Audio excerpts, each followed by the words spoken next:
Hi hello welcome back to channel. ಇವತ್ತು ಬಂದು ನಾನು ನನ್ನ ಸಂಡೇ ಬ್ಲಾಗ್ನ ಫುಲ್ ಆ್ಯಂಡ್ ಫುಲ್ ನಾನು ವಿಡಿಯೋ ಮಾಡಿದ್ದೀನಿ. ಇವಾಗ ಬಂದು ನಾನು ಸಂಡೇಗೆ ಅಡುಗೆಗೆ ಪ್ರಿಪೇರ್ ಮಾಡ್ತಾಯಿದ್ದೀನಿ. ಅದೇ ಲಂಚ್ಗೆ ಪ್ರಿಪೇರ್ ಮಾಡ್ತಾಯಿದ್ದೀನಿ. ಇವಾಗ ಬಂದು 1.5 kg ಟೆಂಡರ್ ಚಿಕನ್ ತೊಗೊಂಬಂದಿದ್ದಾರೆ.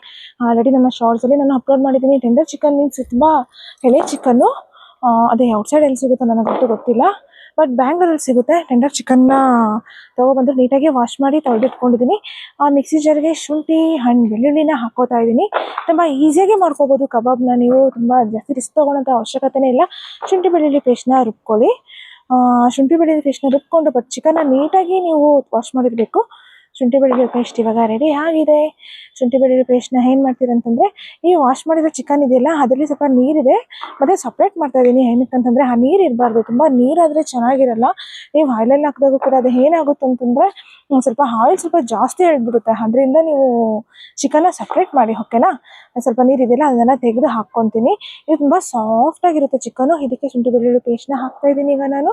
ಜೊತೆಗೆ ಇನ್ನೇನು ಮಾಡ್ತೀನಿ ಗೊತ್ತಾ, ನಾನು ಇಲ್ಲಿ ಬಂದು ಯೂಸ್ ಮಾಡೋದು ಬಂದು ಕಬಾಬ್ ಪೌಡರ್ನ ಯೂಸ್ ಮಾಡ್ಕೋತೀನಿ.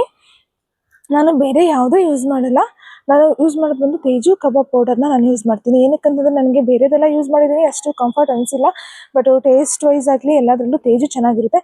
ಅದಕ್ಕೆ ನಾನು ತೇಜು 1.5 kgಗೆ ಬಂದು 4 ಪ್ಯಾಕೆಟ್ ಹಾಕೋತಾ ಇದ್ದೀನಿ. ಅಂದರೆ ಇದು 1/2 kg ಅಂತ ಕೊಟ್ಟಿದ್ದಾರೆ, ನಾನು ಇನ್ನೂ ಒಂದು ಪ್ಯಾಕೆಟ್ ಎಕ್ಸ್ಟ್ರಾ ಸೇರಿಸ್ಕೋತಾ ಇದ್ದೀನಿ. ಸ್ವಲ್ಪ ಸ್ಪೈಸಿನೆಸ್ ಬೇಕು ಅನ್ನೋದ್ರಿಂದ, ಉಪ್ಪು ಖಾರ ಎಲ್ಲ ಸ್ವಲ್ಪ ಜಾಸ್ತಿ ಬೇಕಾ ಅನ್ನೋದ್ರಿಂದ ಸ್ವಲ್ಪ 1.5 kgಗೆ 3 ಹಾಕೋ ಬದಲು ನಾನು 4 ಹಾಕೋತಾ ಇದ್ದೀನಿ.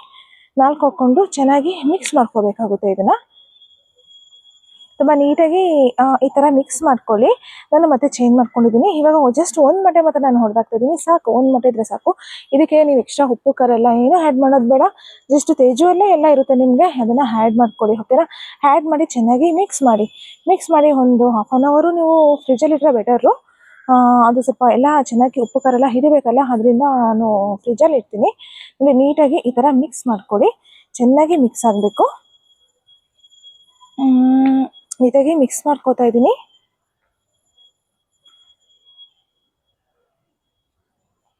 ಆಯಿತು, ಮಿಕ್ಸ್ ಆಯಿತು. ಚೆನ್ನಾಗಿ ಮಿಕ್ಸ್ ಮಾಡಬೇಕು ಅದನ್ನು. ಏನಕ್ಕಂತಂದರೆ ಸ್ವಲ್ಪ ಸಮ್ಟೈಮ್ಸ್ ಪೌಡರ್ ಎಲ್ಲ ಕೆಳಗಡೆ ಇದ್ಬಿಡುತ್ತೆ.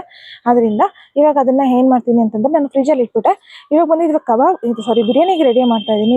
ಬಿರಿಯಾನಿಗೆ ಬಂದು ಇದು ನಾರ್ಮಲ್ ಚಿಕನ್ನು. ಇದನ್ನು ಕೂಡ ವಾಶ್ ಮಾಡಿ ಒಂದು ಬೌಲ್ಗೆ ಹಾಕ್ಕೋತಾ ಇದ್ದೀನಿ. ನಾನು ಯಾವಾಗಲೂ ವಾಶ್ ಮಾಡ್ತೀನಿ.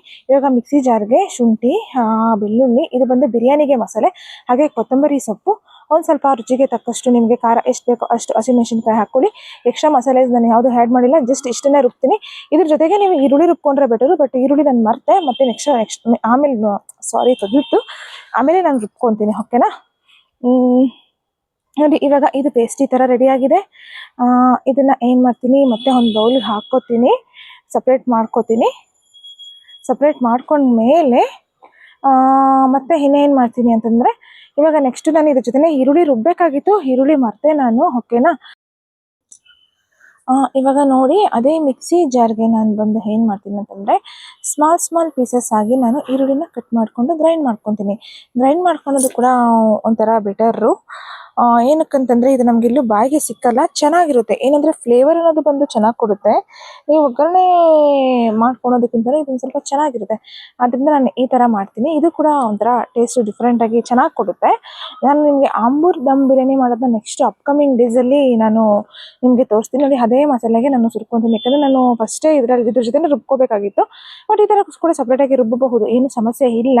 ಸಪ್ರೇಟಾಗಿ ರುಬ್ಬಿ ಇಟ್ಕೊಳ್ಳಿ. ಇವಾಗ ನೋಡಿ ಇದಕ್ಕೆ ನಾನು ಟೊಮೆಟೋಸ್ ತೊಗೊತಾ ಇದ್ದೀನಿ, ಒಂದು 3-4 ಟೊಮೆಟೊ ತೊಗೊತೀನಿ. ಇದನ್ನು ಕೂಡ ಸ್ಮಾಲ್ ಪೀಸಸ್ ಆಗಿ ಕಟ್ ಮಾಡ್ಕೋತಾ ಇದ್ದೀನಿ. ಕಟ್ ಮಾಡಿಕೊಂಡು ಇದನ್ನು ಕೂಡ ನಾನು ರುಬ್ಕೋತೀನಿ, ಟೊಮೆಟೊ ಪ್ಯೂರಿ ಥರ ಮಾಡ್ಕೋತೀನಿ. ಈ ಪ್ಯೂರಿ ಏನಕ್ಕಂತಂದರೆ ಇದು ಕೂಡ ನಮಗೆ ಇಲ್ಲಿ ಬಾಯಿಗೆ ಏನು ಸಿಗಲ್ಲ, ಎಲ್ಲ ರೈಸಲ್ಲೆಲ್ಲ ಮಿಕ್ಸ್ ಆಗಿಬಿಡುತ್ತೆ. ಮಿಕ್ಸ್ ಆಗಿ ತಿನ್ನೋಕ್ಕೆ ಚೆನ್ನಾಗಿರುತ್ತೆ ಅಂತ ಅಷ್ಟೇ.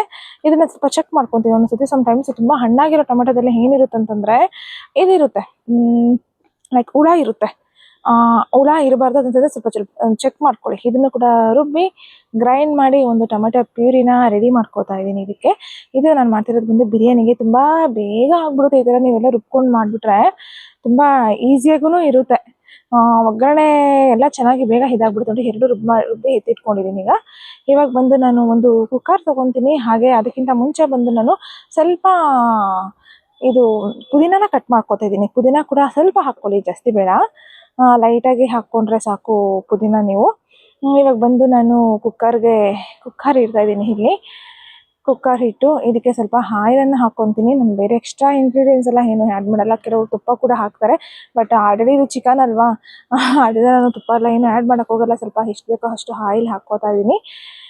ನೀವು ಕೂಡ ಅಷ್ಟು ನಿಮ್ಗೆ ಎಷ್ಟು ಬೇಕೋ ಅಷ್ಟು, ಆಯಿಲ್ ಜಾಸ್ತಿ ಬೇಕೋ ಇಲ್ಲ ಕಡಿಮೆ ಬೇಕೋ ಅಷ್ಟನ್ನು ಹಾಕ್ಕೊಳ್ಳಿ, ಓಕೆನಾ.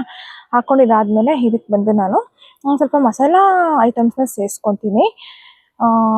ಇದು ನಾನು ಮತ್ತೆ ಎಕ್ಸ್ಟ್ರಾ ನಾನು ಏನೂ ಆ್ಯಡ್ ಮಾಡ್ಕೋತಾ ಇಲ್ಲ. ಮಸಾಲ ಐಟಮ್ಸ್ನಲ್ಲಿ ನಾನು ತೋರಿಸ್ತೀನಿ ಏನೇನು ಅಂತ. ಸ್ವಲ್ಪ ಆಯಿಲ್ ಸ್ವಲ್ಪ ಬಿಸಿ ಆಗಲಿ, ಓಕೆನಾ. ಆಯಿಲ್ ಸ್ವಲ್ಪ ಬಿಸಿ ಆಗಬೇಕು. ಇದಕ್ಕೆ ನೋಡಿ ಇದೆಲ್ಲ ಹಾಕೋತೀನಿ. ಚಕ್ಕೆ, ಲವಂಗ ಆ್ಯಂಡ್ ಪಲಾವ್ ಎಲೆ ಇದೆಲ್ಲ ಇರುತ್ತೆ, ನಿಮಗೆ ಅಂಗಡಿಯಲ್ಲಿ ಕೇಳಿದ್ರೆ ಕೊಡ್ತಾರೆ. ಇದೆಲ್ಲನೂ ಆ್ಯಡ್ ಮಾಡ್ಕೊಳ್ಳಿ. ಆ್ಯಡ್ ಮಾಡಿಕೊಂಡು ಸ್ವಲ್ಪ ಚೆನ್ನಾಗಿ ಅದು ಸ್ವಲ್ಪ ಎಲ್ಲ ಫ್ರೈ ಆಗಿ ಸ್ವಲ್ಪ ಸ್ಮೆಲ್ ಚೆನ್ನಾಗಿ ಬರಲಿ. ಇದ್ರ ಜೊತೆ ಬೇಕಾದರೆ ನೀವು ಕಸ್ತೂರಿ ಮೇಥಿ ಕೂಡ ಆ್ಯಡ್ ಮಾಡ್ಕೋಬೋದು. ನಾನು ಇಲ್ಲಿ ಆ್ಯಡ್ ಮಾಡಿಲ್ಲ, ಬಟ್ ನಾನು ಮರೆತೆ. ಆಪ್ಷನಲ್ ಅಷ್ಟೇ, ನಿಮಗೆ ಕಸ್ತೂರಿ ಮೇಥಿ ಬೇಕು ಅಂದರೆ ಆಪ್ಷನಲ್ ಅಷ್ಟೇ. ಈ ಥರ ಎಲ್ಲ ಆದಮೇಲೆ ಇದಕ್ಕೆ ನಾನು ಏನು ಮಾಡ್ತೀನಂತೆ, ರುಬ್ಬಿಟ್ಟಿರ್ತೀವಲ್ಲ ಮಸಾಲ, ಆ ಮಸಾಲ ಇದು ಸ್ವಲ್ಪ ಚೆನ್ನಾಗಿ ಆಗಬೇಕು.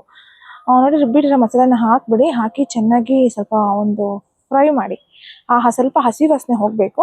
ಹಸಿ ವಾಸನೆ ಹೋಗೋವರೆಗೂ ಸ್ವಲ್ಪ ಫ್ರೈ ಮಾಡಿಕೊಡಿ, ನೀಟಾಗಿ ಫ್ರೈ ಮಾಡಿ. ಇದನ್ನು ನೀವು ವೆಜಿಟೇಬಲ್ ಹಾಕಿ ಕೂಡ ವೆಜ್ ಪಲಾವ್ ಕೂಡ ಮಾಡ್ಬೋದು. ಹಾಗೆ ಮಶ್ರೂಮ್ ಹಾಕ್ಬೋದು ಇದಕ್ಕೆ. ಹೆಂಗೆ ಬೇಕಾದರೂ ನೀವು ಮಾಡ್ಕೋಬೋದು, ಬಟ್ ತುಂಬಾ ಚೆನ್ನಾಗಿರುತ್ತೆ. ಈ ಥರ ಚೆನ್ನಾಗಿ ಫ್ರೈ ಮಾಡ್ಕೊಳ್ಳಿ, ಹಸಿ ವಾಸನೆ ಹೋಗೋವರೆಗೂ ಫ್ರೈ ಮಾಡಿಕೊಂಡು. ಇದಕ್ಕೆ ನಾನು ನೆಕ್ಸ್ಟ್ ಏನು ಮಾಡ್ತೀನಿ ಗೊತ್ತಾ, ಸ್ವಲ್ಪ ಧನಿಯಾ ಪುಡಿ, ಆಮೇಲೆ ನೋಡಿ ಧನಿಯಾ ಪುಡಿ ಹಾಕ್ತಾಯಿದ್ದೀನಿ. ಹಾಗೆ ಗರಂ ಮಸಾಲ ಆ್ಯಂಡ್ ಬಿರಿಯಾನಿ ಮಸಾಲ, ಹಾಗೆ ಲೈಟಾಗಿ ಅರಿಶಿನ ಪುಡಿ ಸ್ವಲ್ಪ ಕಲರ್ಗೋಸ್ಕರ ಹಾಕ್ಕೊಂಡಿದ್ದೀನಿ. ಹಾಗೇನು ಹಾಕ್ಕೊಂಡು ಈ ಥರ ಚೆನ್ನಾಗಿ ಒಂದು ಮಿಕ್ಸ್ ಕೊಟ್ಟಿದ್ದಾದಮೇಲೆ ಇದಕ್ಕೆ ನೆಕ್ಸ್ಟ್ ಬಂದು ನಾನು ಏನು ಆ್ಯಡ್ ಮಾಡ್ತೀನಿ ಅಂತಂದರೆ, ಸ್ವಲ್ಪ ಚಿಲ್ಲಿ ಪೌಡರ್, ನಾನು ಸ್ವಲ್ಪ ಹಸಿಮೆಣಸಿನ್ಕಾಯಿ ಕಡಿಮೆ ಹಾಕ್ಕೊಂಡಿದ್ದೀನಿ, ಅದರಿಂದ ಚಿಲ್ಲಿ ಪೌಡ್ರ್ ಹಾಕ್ಕೋತೀನಿ. ಚಿಲ್ಲಿ ಪೌಡ್ರ್ ಹಾಕ್ಕೊಂಡ್ರು ಕೂಡ ಚೆನ್ನಾಗಿರುತ್ತೆ. ಸ್ವಲ್ಪ ಹಾಕ್ಕೊಳ್ಳಿ, ನಿಮಗೆ ರುಚಿಗೆ ತಕ್ಕಷ್ಟು. ನಿಮಗೆ ಸ್ಪೈಸಿ ಬೇಕಾದರೆ ಸ್ಪೈಸಿ ಹಾಕ್ಕೊಡಿ, ಇಲ್ವಾ ಕಡಿಮೆ ಬೇಕಾ ಕಡಿಮೆ ಹಾಕ್ಕೊಡಿ. ಆಮೇಲೆ ಕಟ್ ಮಾಡ್ಕೊಂಡಿರೋಂತಹ ಚಿಕನ್ ಪೀಸಸ್ನ ಹಾಕ್ತಾಯಿದ್ದೀನಿ ಇದರಲ್ಲಿ. ಈ ಚಿಕನ್ ಪೀಸ್ ಎಲ್ಲ ಸ್ವಲ್ಪ ಚೆನ್ನಾಗಿ ಮಿಕ್ಸ್ ಕೊಡಿ. ಚಿಕನ್ ಪೀಸ್ ಹಾಕ್ಕೊಂಡ್ಮೇಲೆ ನೀಟಾಗಿ ಮಿಕ್ಸ್ ಆದಮೇಲೆ ಇದಕ್ಕೆ ಇನ್ನೊಂದು ಏನು ಮಾಡ್ತೀನಿ ಅಂತಂದರೆ, ಅದೇ ಪುದೀನ ಕಟ್ ಮಾಡಿ ಇಟ್ಟಿದ್ನಲ್ಲ ಅದನ್ನು ಹಾಕ್ತಾಯಿದ್ದೀನಿ. ಹಾಗೇನು ಸ್ವಲ್ಪ ಟೊಮೆಟೊ ಪ್ಯೂರಿ ಇತ್ತಲ್ವ ಅದನ್ನು ಕೂಡ ನಾನು ಹಾಕ್ತಾಯಿದ್ದೀನಿ. ಹಾಕಿ ಚೆನ್ನಾಗಿ ಮಿಕ್ಸ್ ಕೊಡಿ. ಸ್ವಲ್ಪ ಸಾಲ್ಟ್ ಹಾಕಿ, ಇದ್ರ ಜೊತೆಗೆ ಸ್ವಲ್ಪ ಉಪ್ಪು ಖಾರ ಎಲ್ಲ ಸ್ವಲ್ಪ ಹಿಡಿಬೇಕು ಚಿಕನ್ಗೆ, ಹಾಗಾಗಿ ಸ್ವಲ್ಪ ಸಾಲ್ಟ್ ಹಾಕ್ತಾಯಿದ್ದೀನಿ. ರುಚಿಗೆ ತಕ್ಕಷ್ಟು ಉಪ್ಪು ನಿಮ್ಮ ಚಾಯ್ಸ್, ಎಷ್ಟು ಬೇಕೋ ಅಷ್ಟು ಹಾಕ್ಕೊಂಡಿದ್ದಾದಮೇಲೆ ಚೆನ್ನಾಗಿ ಒಂದು ಮಿಕ್ಸ್ ಅನ್ನೋದನ್ನ ಕೊಡಿ. ಮಿಕ್ಸ್ ಕೊಡಿ, ಒಂದು 5 ಮಿನಿಟ್ಸ್ ಲಿಡ್ನ ಮುಚ್ಚಿ ಮಿಕ್ಸ್ ಕೊಟ್ಟಿದ್ದಾದಮೇಲೆ ನೀಟಾಗಿ ಚೆನ್ನಾಗಿ ಮಿಕ್ಸ್ ಆಗಬೇಕು. ಅದರಲ್ಲೇ ಸ್ವಲ್ಪ ನೀರು ಕೂಡ ಬಿಟ್ಕೊಳುತ್ತೆ. ಚೆನ್ನಾಗಿ ಮಿಕ್ಸ್ ಕೊಟ್ಟು ಒಂದು 5 ಮಿನಿಟ್ಸ್ನ ನೀವು ಲಿಡ್ಡನ್ನ ಮುಚ್ಚಿದ್ರೆ ಬೆಟರು. ನೋಡಿ ಕುದೀತಾ ಇದೆ ಆಲ್ರೆಡಿ. ನಮ್ಮ ಮನೇಲಿ ಬಂದು ಚಿಕನ್ ಬಿರಿಯಾನಿ ಅಂದರೆ ಎಲ್ಲರಿಗೂ ಇಷ್ಟ. ಇದೊಂಥರ ನೋಡಿ, ನಾನು ಲಿಡ್ನ ಮುಚ್ತಾ ಇದ್ದೀನಿ ಒಂದು 5 ಮಿನಿಟ್ಸ್. ಏನಕ್ಕೆ 5 ಮಿನಿಟ್ಸ್ನ ಲಿಡ್ನ ಮುಚ್ತಾ ಇದ್ದೀನಿ ಅಂತಂದರೆ, ಇದು ಸ್ವಲ್ಪ ಉಪ್ಪು ಖಾರ ಎಲ್ಲ ಹಿಡಿಬೇಕಲ್ವ, ಹಾಗಾಗಿ ಸ್ವಲ್ಪ ಒಂದು 5 ನಿಮಿಷ ಲಿಡ್ನ ಮುಚ್ಚಿದೆ. ಇವಾಗ ನೆಕ್ಸ್ಟ್ ಬಂದು ನೋಡಿ ಈ ಥರ ಆಗಿದೆ. ಸ್ವಲ್ಪ ಇದರಲ್ಲಿ ಬೆಂದಿರುತ್ತೆ. ಒಂದು 5 ಮಿನಿಟ್ಸ್ ಸಾಕು. ಇದು ಚಿಕನ್ ಅಲ್ವಾ, ತುಂಬ ಬೇಗ ಬೆಂದ್ಬಿಡುತ್ತೆ. ತುಂಬ ಹೊತ್ತು ಬೇಯಿಸೋಂಥ ಅವಶ್ಯಕತೆ ಇಲ್ಲ.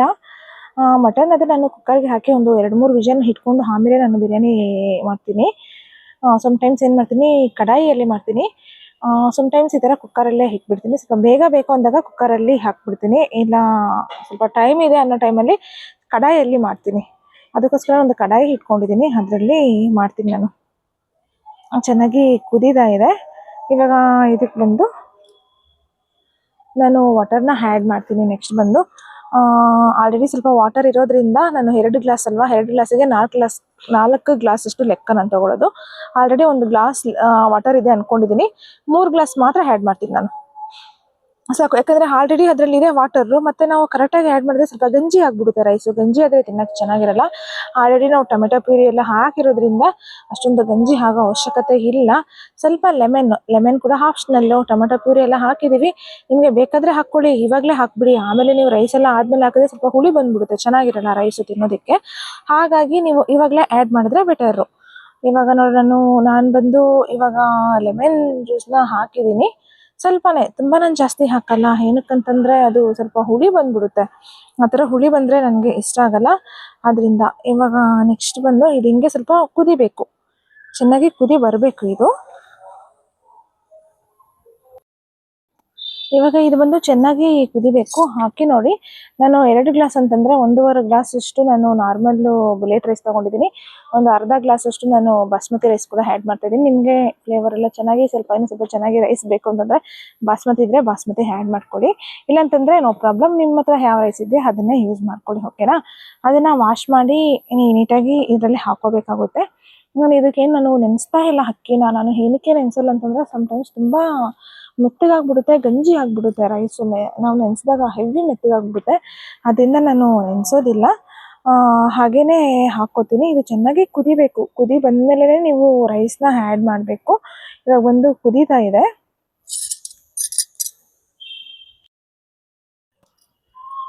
ಇವಾಗ ನೋಡಿ, ನಾನು ಅಕ್ಕಿನ ಆ್ಯಡ್ ಮಾಡಿಬಿಟ್ಟಿದ್ದೀನಿ ಇದಕ್ಕೆ.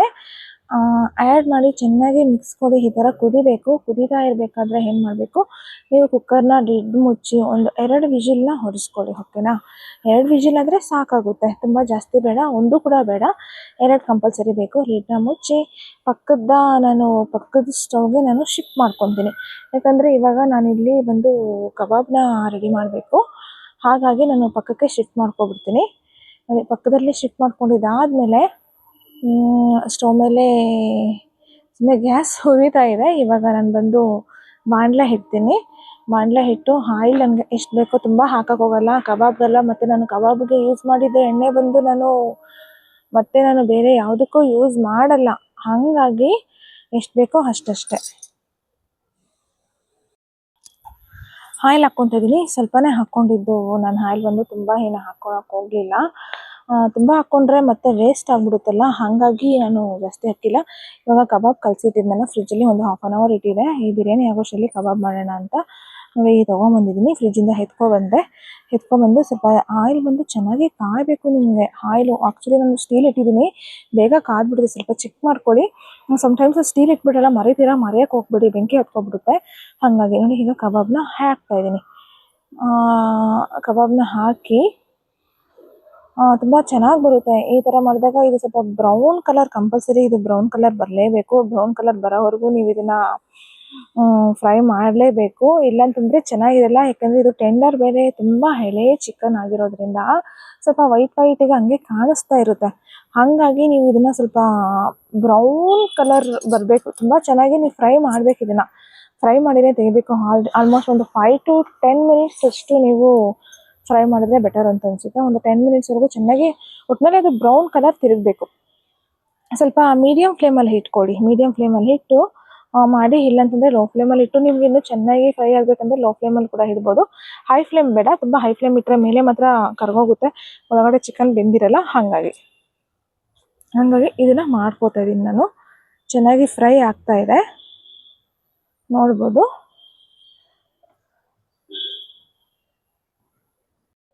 ನೋಡಿ, ಚೆನ್ನಾಗಿ ಫ್ರೈ ಆಗಿ ಇದು ಬಂದು ಇವಾಗ ಬ್ರೌನ್ ಕಲರ್ ಬಂದಿದೆ.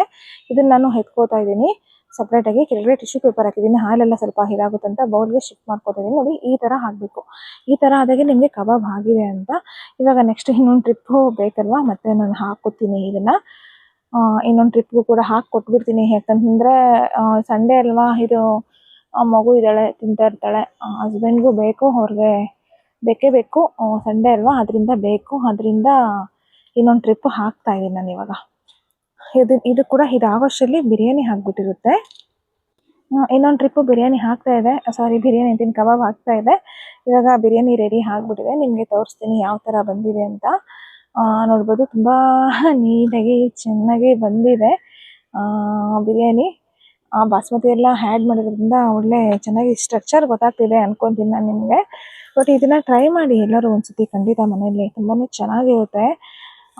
ಇದು ನಂದು ಬಂದು ಸಂಡೇ ಬ್ಲಾಗ್. ಇದು ಆ್ಯಕ್ಚುಲಿ ಹೇಳಬೇಕಂದ್ರೆ ನನ್ನ ಸಂಡೇ ಅಂದರೆ ಇವತ್ತು ಸ್ವಲ್ಪ ಕಡಿಮೆ ಅಡುಗೆ ಕೆಲಸ ನನಗೆ. ಅದು ಬಿಟ್ಟರೆ ನಾರ್ಮಲಾಗಿ ಮನೆಯಲ್ಲಿ ಇನ್ನೂ ಎಕ್ಸ್ಟ್ರಾ ಐಟಮ್ಸ್ ಎಲ್ಲ ಮಾಡಿಸ್ಬಿಡ್ತಾರೆ ಮನೆಯಲ್ಲಿ. ಹಾಗಾಗಿ ನೋಡಿ, ಎಷ್ಟು ನೀಟಾಗಿ ಪರ್ಫೆಕ್ಟಾಗಿ ಬಂದಿದೆ. ಒಂದು ಚೆನ್ನಾಗಿ ಮಿಕ್ಸ್ ಕೊಡಿ. ಎಲ್ಲ ಮಸಾಲ ಎಲ್ಲ ಸ್ವಲ್ಪ ಕೆಳಗಡೆ ಹೋಗ್ಬಿಟ್ಟಿರುತ್ತೆ, ಅದರಿಂದ ಒಂದು ಸ್ವಲ್ಪ ಮಿಕ್ಸ್ ಕೊಟ್ಟರೆ ಬೆಟರು. ಇವತ್ತಿನ ಬ್ಲಾಗ್ ಇಷ್ಟು. ತುಂಬ ಕೆಳಗಡೆವರೆಗೂ ಎತ್ತಕ್ಕೆ ಹೋಗಬೇಡಿ ರೈಸು, ಏನಕ್ಕಂತಂದರೆ ಸ್ವಲ್ಪ ಕೆಳಗಡೆ ತಳ ಹಿಡಿದ್ಬಿಟ್ಟಿರುತ್ತೆ, ಸ್ವಲ್ಪ ಸೀದ್ಬಿಟ್ಟಿರುತ್ತೆ. ಅದು ಬಿಟ್ಟು ನೀವು ಮಿಕ್ಸ್ ಕೊಟ್ಕೊಳ್ಳಿ. ಹಾಗಾಗಿ ನೋಡಿ, ಬಿರಿಯಾನಿ ಒಳ್ಳೆ ಟೇಸ್ಟಿ ಬಿರಿಯಾನಿ ರೆಡಿ ಆಯಿತು. ಹಾಗೆ ಕಬಾಬ್ ಕೂಡ ರೆಡಿ ಆಯಿತು. ಅದಕ್ಕೆ ಹೋಮ್ ಮೇಡ್ ಬಿರಿಯಾನಿ ಅಂದರೆ ನನಗೆ ತುಂಬಾ ಇಷ್ಟ. ತುಂಬ ಚೆನ್ನಾಗಿರುತ್ತೆ, ಬಟ್ ಔಟ್ಸೈಡ್ ಹೆಲ್ದಿ ಆಗಿರುತ್ತೆ. ಔಟ್ಸೈಡ್ ತಿನ್ನೋದಕ್ಕಿಂತ ಇದು ತುಂಬ ಟೇಸ್ಟಿ ಆ್ಯಂಡ್ ಹೆಲ್ದಿ. ಈ ಥರ ಮಾಡ್ಕೊಳ್ಳಿ. ಫೈನಲ್ ಆಗಿ ನನ್ನ ಒಂದು ವ್ಲಾಗ್ ಮುಗೀತು. ಕಬಾಬ್ ಬೆಂದಿದೆ. ಯಾರೆಲ್ಲ ಈ ಥರ ಅಡುಗೆ ಮನೇಲಿ ನಿಂತ್ಕೊಂಡು ತಿಂತೀರಾ ದಯವಿಟ್ಟು ಕಾಮೆಂಟ್ ಮಾಡಿ. ಸೊ ಇದು ಕೂಡ ಬಿಸಿ ಇದೆ, ಚೆನ್ನಾಗಿ ಬೆಂದಿದೆ. ಕಬಾಬ್ ಚೆನ್ನಾಗಿ ಬೆಂದಿದೆ. ಅದಕ್ಕೆ ನಾನು ಇಲ್ಲಿ ನಿಂತ್ಕೊಂಡು ಜಸ್ಟ್ ಟ್ರೈ ಮಾಡ್ತಾ ಇದ್ದೆ ಹೆಂಗೆ ಬಂದಿದೆ ಅಂತ. ಮತ್ತು ತುಂಬ ಚೆನ್ನಾಗಿದೆ. ಅದು ಬಿಟ್ಟರೆ ನಾನು ಒಂದು ಶಾರ್ಟ್ಸಲ್ಲಿ ಕೂಡ ಅಪ್ಲೋಡ್ ಮಾಡಿದ್ದೀನಿ ಬಿರಿಯಾನಿ ಹೇಗಿದೆ ಟೇಸ್ಟು ಆ್ಯಂಡ್ ಕಬಾಬ್ ಹೇಗಿದೆ ಅಂತ. ಬಟ್ ಸಮ್ಟೈಮ್ಸ್ ನಾನು ಈ ಥರ ನಿಂತ್ಕೊಂಡು ತಿಂತೀನಿ ಅಡುಗೆ ಮನೆಯಲ್ಲಿ. ಹಾಕ್ತಾ ಇರುತ್ತಲ್ಲ ಆವಾಗ ಅವ್ರಿಗೂ ಕೊಟ್ಬಿಟ್ಟು ನಾನು ಒಂದೊಂದು ಸ್ವಲ್ಪ ತಿನ್ಕೊಂಬಿಡೋದು ಹಾಗೆ ಅಷ್ಟೇ. ಅದಾದಮೇಲೆ ನನಗೆ ಊಟನೇ ಮಾಡೋಕ್ಕಾಗಲ್ಲ, ಹಿಂಗಾಗ್ಬಿಡುತ್ತೆ. ಐ ಹೋಪ್ ಈ ವಿಡಿಯೋ ನಿಮಗೆ ಇಷ್ಟ ಆಗಿದೆ ಅನ್ಕೊತಾ ಇದ್ದೀನಿ. ಇಷ್ಟ ಆದರೆ ಲೈಕ್ ಮಾಡಿ, ಶೇರ್ ಮಾಡಿ, ಹಾಗೆ ಕಾಮೆಂಟ್ ಮಾಡಿ. ನಮ್ಮ ಚಾನಲ್ನ ಕೂಡ ಸಬ್ಸ್ಕ್ರೈಬ್ ಮಾಡಿ. This is my Sunday blog. Thank you all of you.